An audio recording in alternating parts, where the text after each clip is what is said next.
Good morning, everyone. My name is Araya Harley, and I am the Communications and the Events Manager for the Kent Chamber of Commerce. And today we are going to be working on a Business Essential Workshop. And so please join us as we host Katie Hall from Katie Hall Foundation. And again, our Business Essential Workshop today is how to hire and manage interns.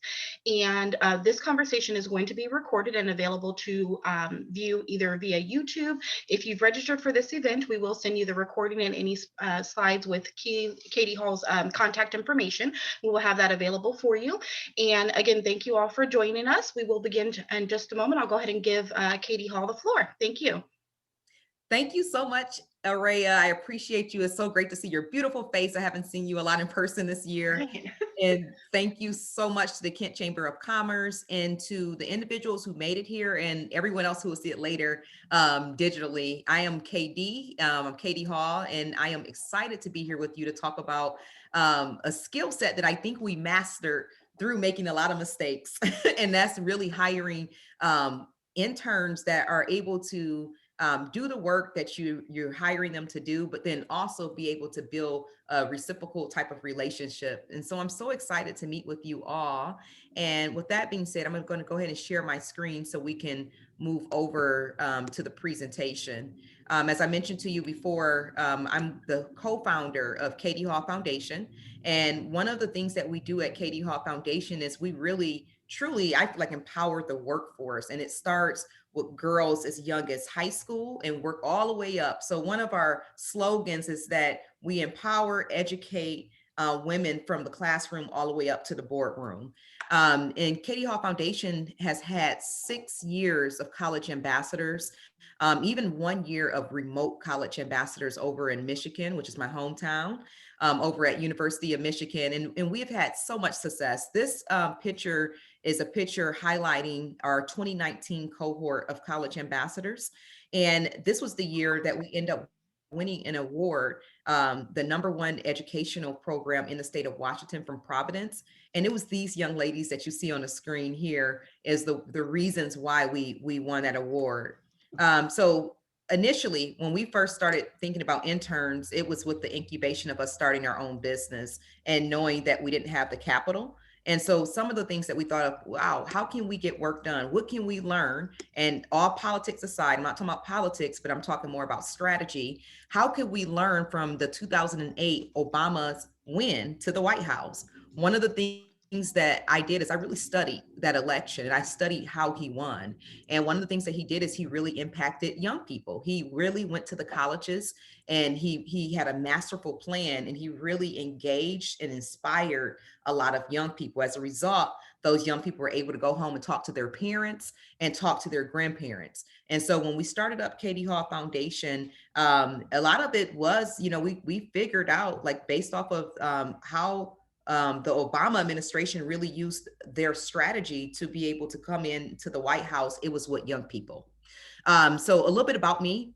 Before starting the foundation, I have about 15 years of strategic communications, storytelling, and marketing experience, including teaching, communications, and marketing. I used to teach for Bellevue College. I now teach at University of Washington, and I'm walking into my junior year as a faculty member in the School of Communications in the master's program.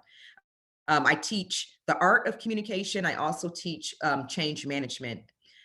So some of the things I do in the business is we really do focus a lot on the workforce. I get the privilege to work with a lot of high-level CEOs and high-level executives in their most vulnerable moments. And a lot of times in those situations, you find out that sometimes just having a different young voice and perspective in the room could be very beneficial. So now let's talk about the foundation. So Katie Hall Foundation started up in 2015 with the birth of my oldest daughter.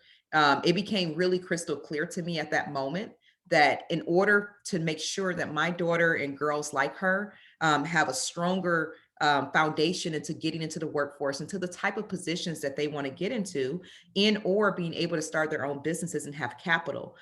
So my daughter was my motivation for really wanting to work with young girls and work with women. And in addition to that, back when I was an undergrad, me and one of my college really good friends, we started a nonprofit called Sisters of Success, and we did very similar work that Katie Hall Foundation is doing today. We believed in mentorship. As seniors, we mentored freshmen. We mentored them on leadership skills, accountability, public speaking, and then being able to advocate. And that's very similar to what we do in the foundation. So you guys are probably saying, okay, now tell me, well, how do we get to the interns? I'm getting there. I'm getting there. I promise you. But I just want you to know a little bit about who I am before we get into that. So for us, when we first started Katie Hall Foundation, it was a vision in mind. I knew that there's a few things that were very important to the community, right? And I knew one of the things was always going to be the next generation was always going to be important. And I also had a strong desire to ensure that women and girls had everything available to them to be able to take on leadership positions in other organizations, or having the capital and understanding on how to start their own businesses, and the work ethic, most importantly. And so that's why we started the College Ambassador Program. Now, in the beginning, yes, I thought about free labor, just like most people do when you think about interns. Like, hey, get them in here. I did that work, so now you're going to do it. I need you to push papers. It don't work that way. It's 2021. And one of the biggest things I want to say, and the biggest lesson that I learned, is that if you're hiring interns to do work that professionals should be doing, that's not the right reason to hire an intern. With interns, you're doing as much developing as you are with getting information out of them. Interns, they're pretty much a job for you. Now, the great thing is once you start to tap into these young people's genius and you give them some structure, you'll notice that they'll start to pay dividends back in that internship. But I just want to put it out there one more time. If you're hiring interns to do work that professionals should be doing, is not a winning strategy. I would say you pay the people that you're hiring to do that work, and your interns are there for very particular reasons. They're there for particular assignments. They're there to learn, and they're also there to do. And we're going to talk about the delicate balance between developing and then also accountability and then structure, and giving individuals a platform to win, right? It's all about giving them an opportunity to win, and you'll notice that they'll continue to come back as well, if you set it up that way. So once again, the reason why we go after interns, because that's our mission. We believe in helping women and young girls to prepare for the workforce by providing them with opportunities, support, mentorship, sponsorships, women that look different than them, men that look different than them, throughout their journey of education and their lifelong journey of leadership. So this picture here is really important to me. And you'll notice that in anything that I do, if you ever heard me speak before, I never use work like those Photoshop pictures or the ones that you pay for, because we've really done the work, and I'm very proud of the work we've done. That's a real picture of myself and one of our college ambassadors who worked with us for 3 years. Her name is Shawit. She went to Bellevue. We were with her when she was at Bellevue College, and then she went over to Seattle University and should be graduating this year. So Shawit was a college ambassador with us for a few years. And when she first came in, oh man, did she have so many great ideas. But man, was she so unaccountable to her actions. And so that's what I mean by work. Now, this picture right here was her last year with us, in which she had so much development there, but it took us, time to get there. This is another college ambassador, Riki. Oh man, Riki was another student that was with us for 3 years. Last year, we let Riki take on the position of managing our college ambassadors, because we thought, who better to manage college students and interns than someone who has done it before, and someone that's closer to their age. And so Riki, when she first came to us, she was at University of Washington, and she was studying pre-law. Now, she did get her BA in Law, Societies, and Justice. But then Riki said, after working in the foundation for a year, I knew that I could not just go to law school because that's what my parents told me to do, and that's what was expected of me. And Riki worked up a masterful plan after she got her BA. She went and worked for a law firm, and then she came back with an entire plan to her parents to let them know, hey, I appreciate everything that you've done for me, but now I'm going to go to school for what I want to go to school for. And I'm going to school for international migration and public policy at the London School of Economics. And that's what she's doing now. So she's going into her second year right now, into her master's program. And that's the beauty of really successful internships. That's what happens. We worked together for 3 years. When Riki came through the door, I knew naturally she had some skill sets that could be really worked on and leveraged to be able to use for her leadership in the future. But there's also a lot of areas of opportunities. And one of the biggest things that I've learned after graduating 60, and I said that number right, 60 college students out of our program, is that accountability is extremely important. And by the time we got to the end, now Riki, she ran our program and now she's over in London in grad school. I mean, it makes me smile just to see the beauty of multi-generational mentorships and internships.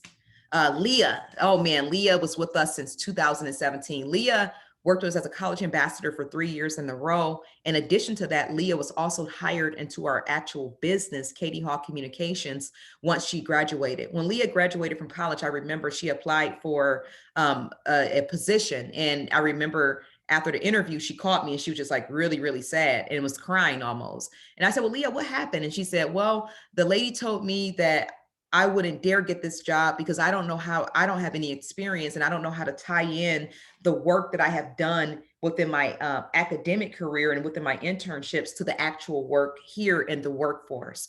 And so what we did is we sat down and we talked about it, and we had a need in our business as we were growing. I needed someone to sort of be like a little bit of a glue for me that could learn, but also that can get some work done. So at this point, she had her bachelor's degree. Leah worked with us very successfully for about 9 to 10 months in that position. And then COVID hit, us in March of 2020. But this is another example of a reciprocal relationship that grew and developed over the years of working together in internships. And just knowing that these students they're really precious. They're precious jewels that you're getting the opportunity to not only be able to influence them, but also impact their life and impact their leadership. So being a person that gets the opportunity to steward those type of relationships, I don't take it for granted.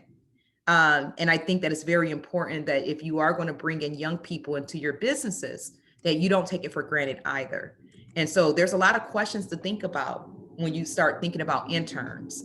Christina McGuire, she was our youngest intern ever to start. She's been with us and she's been a freshman in college. I am so proud of Christina. She is graduating on May the 10th from Washington State University, the Cougs, and she's been with us from the beginning. When Christina first came to us, she was thinking about communications and PR, but she wasn't really sure what to do with it. Christina worked with us every single summer as an intern, and she pushed against the odds. She was one of the youngest, and she really rise to the top, very superior because of her work ethic.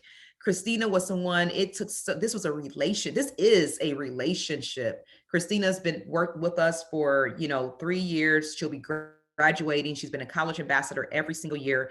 She's had the opportunity now, due to us being able to work together and me being able to see her skill set and being able to develop her and give her a lot of energy too, and give her a lot of coaching, giving her a lot of education.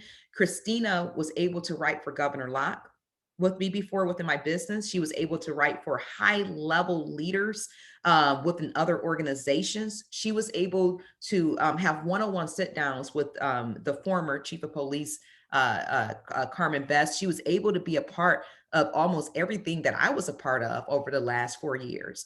And the reason why Christina was able to get, a lot of opportunities was because of her work ethic. But once again, it was work and creating that relationship, understanding her skill sets, getting her coaching in areas where she wasn't strong at. And if I didn't have time to do it, interns really can become a big part of your business. So I'm gonna stop here. And before we get into talking about more about interns and successful tools that I found that have worked for me in the past, I just wanted to first start off with the heart. And so everyone in this room can know that interns are as much of a heart assignment as it is business. It takes time and energy. And so for the ones who joined us on this call, you should be unmuted, or you can unmute yourself. And if you can let me know, why are you looking for interns in your organization?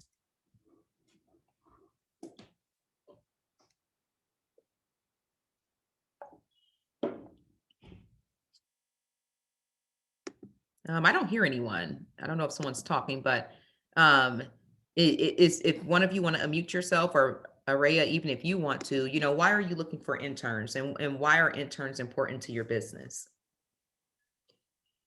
So I can go. We use interns a lot in our business because we're a physical therapy company, and so oftentimes we're trying to support the students and the local colleges who are trying to get their students clinical rotation experience, because that's a necessity for them to be able to graduate. Yep.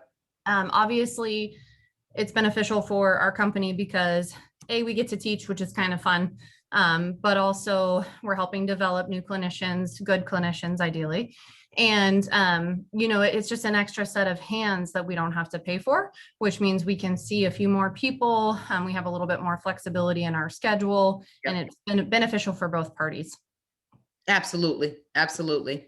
Absolutely. Thank you so much, Jessica. And Jessica, anything I said so far, has it resonated with you when you think about like the interns that have come in and out of your organization?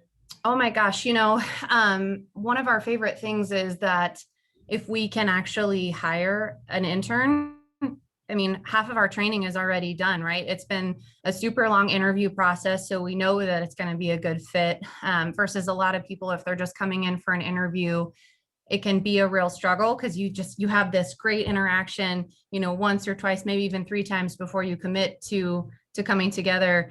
And, then 6 months down the road, they're not the person that you thought they were. Versus somebody has to show up for that internship. They have to be on time, be professional, be accountable, do what you want them to do, take feedback well. And so all of the things that you're looking for in an employee, depending on how long that intern is there, you're really able to see, okay, is this person going to be a good fit? Do we have good communication styles? Is this going to be an easy transition, or is this going to be really a struggle to get them to fit into our community that we already have? And so I think if you can establish a relationship where you have interns coming in regularly, it's just incredible when they join your company. Like, I think, so we have an established connection with Baylor for their PP. Good. And so we get them for 6 months out of the year, which is insane from an internship. Oh, nice. Oh my goodness. Yeah. So I got really, really lucky, and I had, I've had a couple, and initially in the first month, I'm like, yeah, I would hire them. Like, this is going really well and I like it. And then by month 4 or 5, you're like, oh, I don't want to marry this person. Yeah. But then so my last one, loved her. She was great. She fell in love with us. She moved across the country to come here, which, normally if you only spend a couple hours or a few weeks with somebody, it's hard to make that jump to move across the country because it's a big commitment. It's a huge commitment, but to have 6 months is absolutely phenomenal. Wow. It's insane. Yeah, but it's phenomenal because, like you said, in that time frame, you can really assess. And another thing too, I want to say, I think that even if internships like don't work out to the point of like Christina, I'm not going to lie to you all, we are hiring her. We created a role for her. She's walking out of college and is going to walk into a very nice job, like because of that's how good she was throughout this whole time. And like you said, she showed her work ethic. She showed her moments of vulnerability. She made some mistakes. I don't care about that, right? I don't care about the mistakes. I care about you not making the same mistakes, and I care about you learning and growing from them. Yeah. Are you teachable? Are you teachable? And then are you creative, right? In my work, are you creative? And so she's going to make it. But Jessica, I think you said something very key that we should all listen to. And if you don't take any other notes, take this down as a note. Even in the event that an intern does not end up successful, that could still be a learning moment for that intern to leave with. I was an intern at a news station, and I remember I paid for that class and I got a C in my internship. I was so pissed off. But when they marked me down for some of the things, I wanted to be a journalist, and I had holes in my stockings, right? I mean, that's wrong. They could have told me that, right? For just putting on my review. But it was those little small professional things that they didn't see that would make me a great journalist. You see what I mean? Yeah. And so that internship, although I did all the internship, I did the 32 hours a week. And Jessica, back in my day, we weren't necessarily paid for internships. So I wasn't paid. Not either. I was like, well, y'all get paid now. I wasn't paid back then. We weren't paid or anything. But yeah, that review that I received, I'm surprised I still don't have it because I hold on to stuff like that for motivation. But that review that they gave me, although it wasn't positive, it was so valuable. And when I look now that I can look back at that almost 20 years ago, or 18 years ago, Yeah. that experience was so valuable. And I wasn't a good intern. You know what I mean? But that feedback part of it is so important. Jessica, thank you so much. I appreciate you. And I would love to stay in contact with you to hear more about your. Absolutely. I was going to say one more thing on the flip side of that. I feel like I learn from my interns as well, because everybody has a different communication style and a different personality. And as a clinic director, it's really important for me to be able to read that and adjust to that, to those different styles. And I feel like I have learned so much about myself and the things that I need to work on in order to be able to help them, right? Because you can't just be one track for everybody. That's not how people learn. No, absolutely. Absolutely. And it makes us better. It makes our businesses better, and it makes our organizations better too. Because like you said, we learn from them. Absolutely. I can tell you every time Christina's getting a full-time job, literally, she's graduating May 10th, she will be hired May 11th. But cool. Part of it is that it's a vibe, right? And like you said, everyone's teachable and they're learnable and they can learn too. And then, like you said, I learned a lot from her as well. Sometimes she'll do some creative stuff that I wouldn't normally do. And I'm like, you know what? That worked. New energy, new ideas. New energy, new ideas, and truly helped our business grow too. So yeah, Jessica, thank you so much. I appreciate that. Is there anyone else that wanted to lean into why you're looking for interns, and if you have any like success stories, or maybe even some stories that's not so successful with interns? And if not, I'll move on.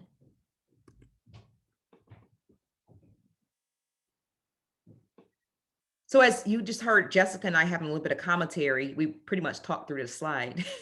But what to know before you get started with looking for interns, really knowing your purpose of having this intern or these interns. I can't help it. Everything I do, I think macro. I never think micro. So I'm always thinking big. So I'm like, I'm not getting one intern, I'm getting 10. That's just me, right? And that's how we do things. But really thinking, do you have what's needed to support the interns that you have there, right? So like I'm a big picture thinker, visionary. So I'm always thinking up some crap. So I need somebody who has their feet on the ground to be able to help manage the structure of our internships, right? Otherwise, this interns will go nuts because they'll be always up in the air with me and then coming back down to earth. You need to, it's a team effort is my point. Once again, don't get interns for free labor.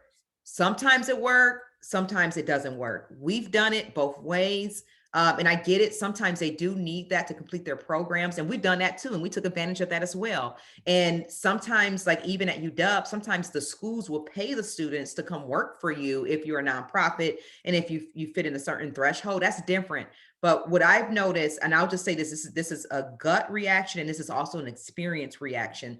And when you pay people for their work, more than likely, they will be a little bit more accountable to the work. They will put a little bit more effort into it. And what I learned, our first 2 years, we were not paying students.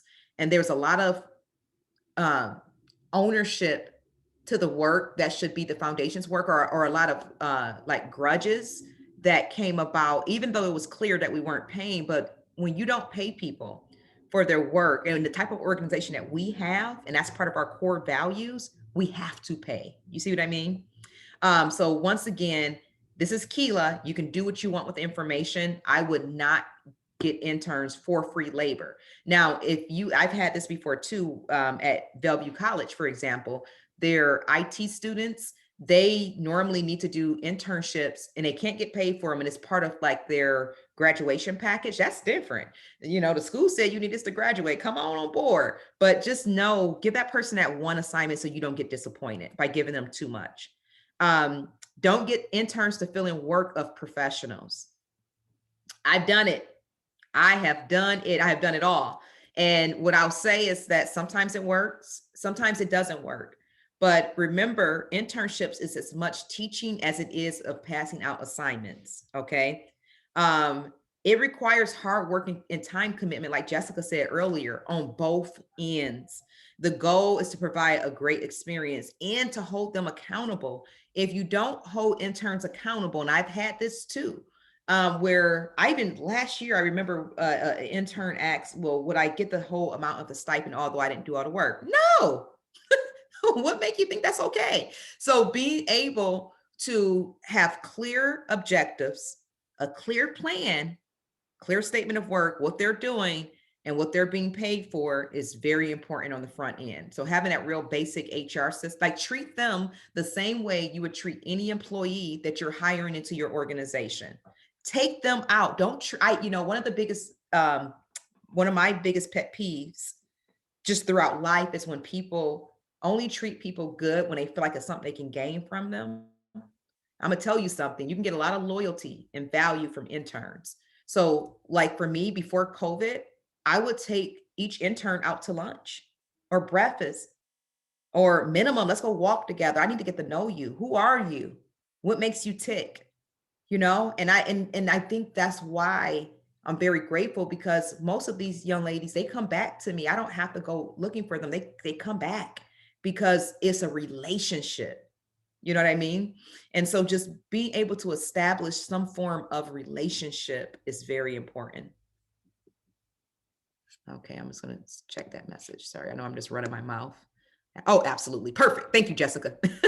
But just remember, the goal is long-term relationships, because now check this out. Christina came with us in 2018. It's 2021. Our business grew about 300% during the pandemic. We have a team of 6 individuals now. I mean, 3 years ago, we were barely in the black. And now we have a full operations. We have a team member in the Philippines that we just hired, first full-time employee, to be able to do some of our, communication strategy. And you want to know one of the most valuable people that we're giving a job offer to?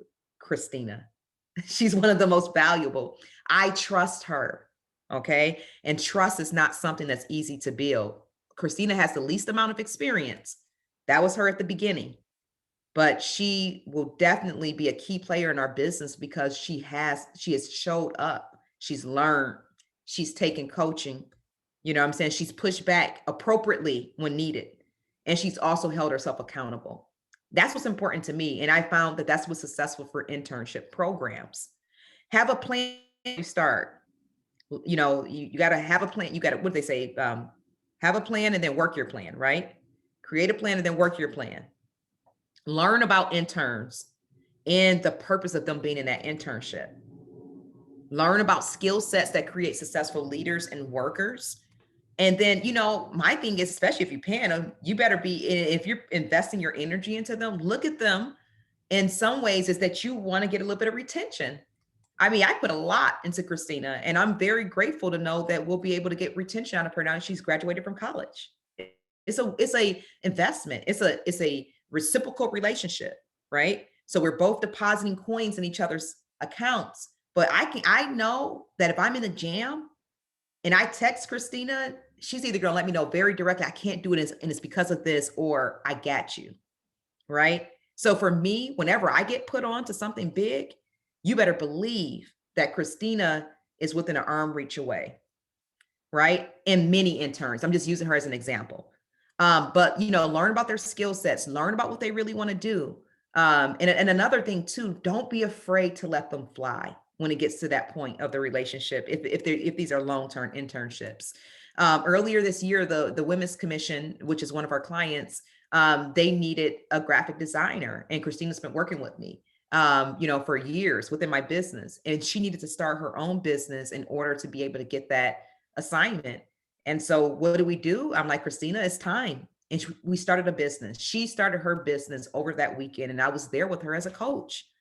You see what I mean? Because if you treat people right, I guess the point I'm trying to make is that either they're going to treat you back right, or you're just going to get good, positive energy that always come right back to you. But treat them right. And if they're not good at what they're doing in that time, that's part of treating them right. Telling people the truth, telling these interns the truth. Have review periods. You know what I mean? Give them a write-up, let them know. And that's why I'm saying to you, if you're doing interns, just to get work done, it's not a winning strategy. You must be willing to invest and be prepared to provide feedback to them, constructive and inspiring. And if you're anything like me, I'm a taskmaster. So sometimes although I'm really great, I guess, at inspiring, sometimes I forget to tell people what they really did well. And so since I know that about myself, I put markers on my calendar. Remember, you need to let so-and-so and so-and-so know about what they did that was great. Because you know what? When you can build confidence in these young people, it goes so far. And be consistent. And you must pay a good rate or a stipend. Right now, we are at $18 an hour for our interns in the nonprofit. In my business, we don't have any intern right now, but when we get an intern, we're at $20 an hour in our business. And so we personally believe in trying to stay above the average of whatever area you're in. And so for me, I always look at Seattle, and I want to stay above that because I want these young people to know that when you're coming to work for KD Hall Foundation, you're going to learn about stewardship, you're going to learn about leadership, you're also going to give. And we make all of them do community service. And yes, you heard me, make. I think it's very important to be able to ensure that these young people are able to also know the importance of giving back. So if I'm giving to you, Christina or Iselma, I expect for you to be able to pay it forward. And sometimes that looks like our homeless population. Sometimes that look like creating a program, Girls on the Rise, for the girls who are coming up behind you. And so for me personally, I believe strongly in instilling a sense of value in them. And so, yeah, I don't know, maybe I'm biased, but I am definitely a geek when it comes to interns. Yeah. And so with that being said, that's what I have for you all today. In stretching them out of their comfort zone is so important. With that being said, I would love to stay connected with you all. I'm a chamber member. I will probably always be a chamber member, especially as long as Araya and Zenobia is there. But with that being said, I would say go out there, have a plan, hire wisely, and don't just believe what people tell you. Do your research. Anything you do for an employee, background checks. And I don't mean background checks in a way of systemically counting people out. I mean background checks in a sense of reaching out to past employers, asking very targeted questions, and knowing, because if you know you have a project and you don't got time for all this touchy-feely coaching stuff, then you need to be very clear about what you need. And then you need to go for the right level of an intern, right? And sometimes that's graduate students. And with graduate students, you are paying. But with that being said, I think that's all I have for you all today. Thank you so much for having me to being one of your workshop speakers. I did have a question too. So, obviously it's important to, like you said, do the background check, do what you're doing. Should we also make sure that we're accountable for like attendance, just like a regular employee, like all that stuff? So any attendance policy that you would have for your regular employees, you need to make sure you align that with your interns as well, or should they have a different set of policies, or how would you do that? That's an excellent question, Araya.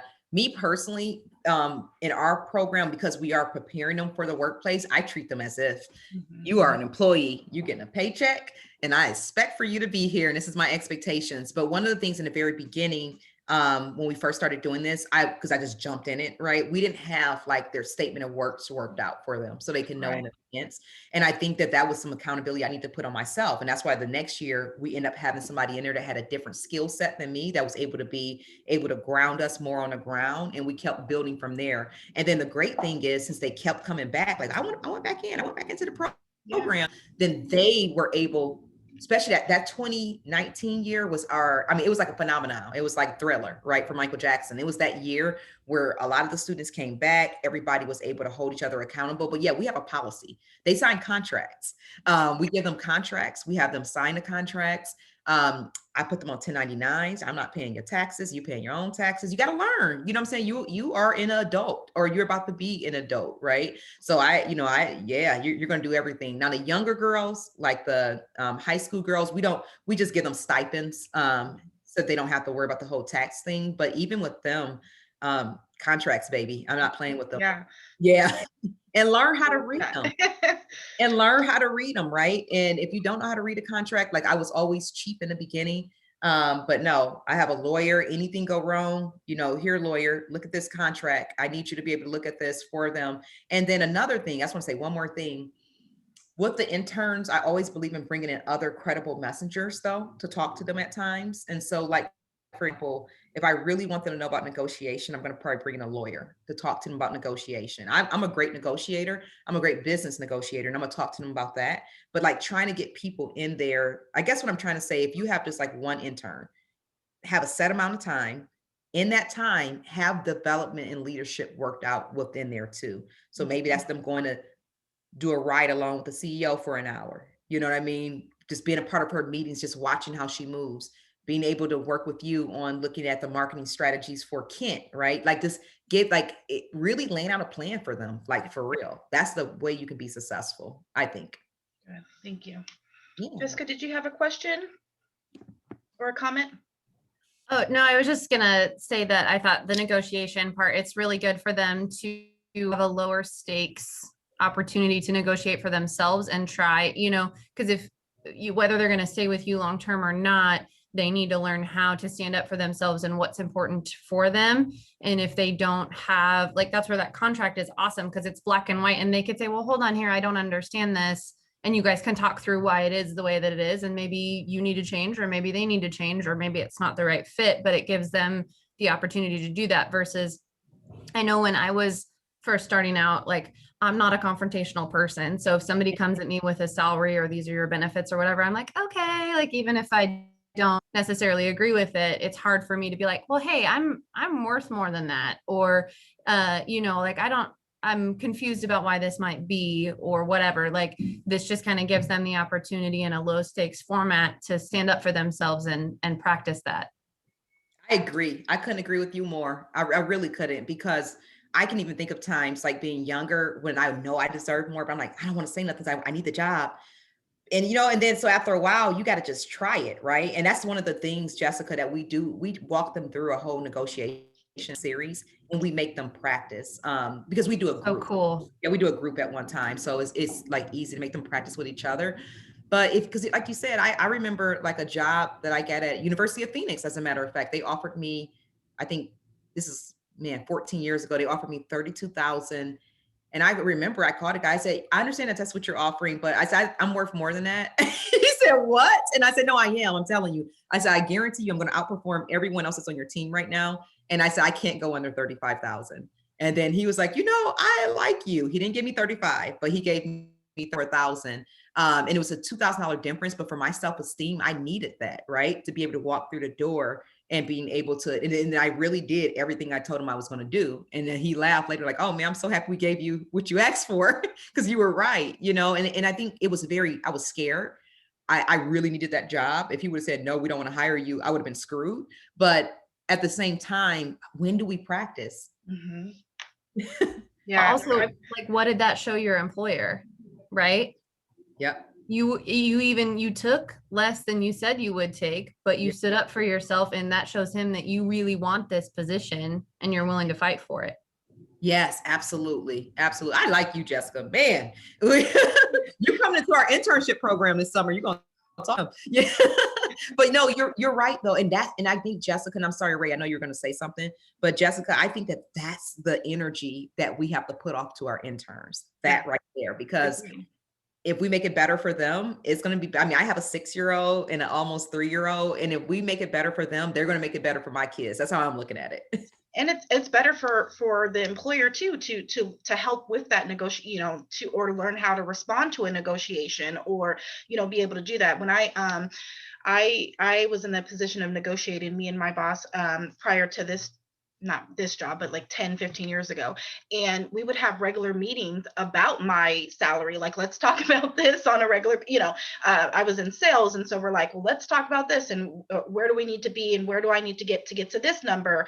And my husband used to say, stop bothering him. Like, he doesn't want to, you keep asking for money, and you keep, because I know my worth. I'm worth more money. So we need to talk about how I'm going to get there, and whether or not we need to, do tiers or whatever we need to do, this is where I want to be. And so let's have these conversations in between there until I get there. So, I mean, that's important for both parties, whether you're the employer or the employee, because you need to also learn as the employer that you need to be open to negotiation, because maybe maybe in that situation you'll find out that that person really isn't worth what they're pushing for, or maybe they are, and you needed to give that person that extra leeway.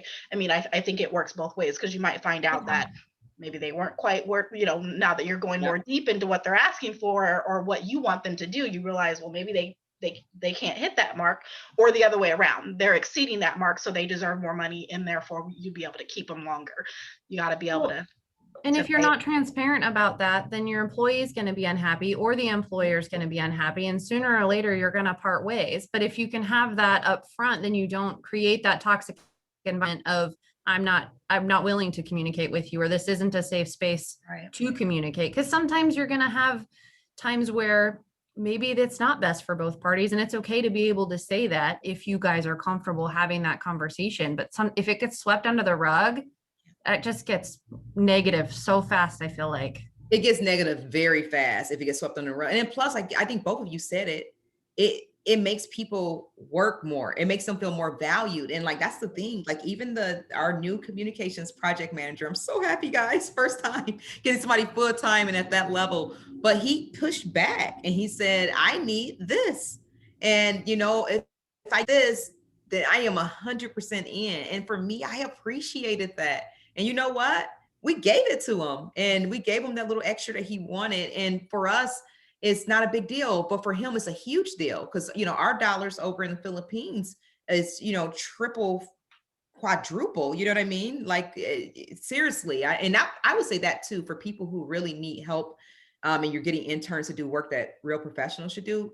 Look at those virtual positions in the Philippines in particular. Because, in the type of work that we're doing that I know of right here, the people on the phone at least, English is the first language taught in the Philippines. And what I found is that the work ethic is extremely impeccable, and the value, right, and the customer service and all those things. And I think that when it comes back to interns, we should be treating them as if they're long-term relationships. And so, all of them aren't going to work out. But you know what? My thing is, if you get one person that you can really see that successful, you've done your job. And even the ones that you see the successful, you never know how that experience is going to help them 10, 15, 19, or 20 years later. You just don't know. Right. So always have good intentions. And I would say too, like that feeling that most interns get when they're in organizations, and they feel like they're just there as paper pushers, as much as possible, try not to do that. Right. And if you have to do it, make sure that 10% of the work is something they like doing. At least 10%, and then spend 10% of the time with them. They need that feedback. They need that investment, especially Gen Z. Gen Z and millennials want the feedback, need the feedback. Mm-hmm. Yeah, I agree.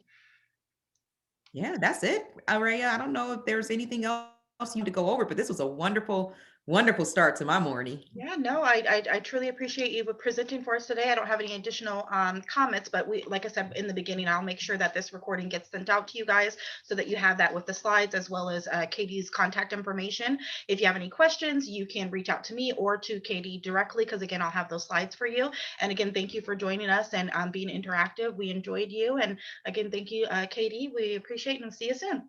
Thanks, guys. All right. Thank you so much. Take care, Chamber. All right. Bye-bye.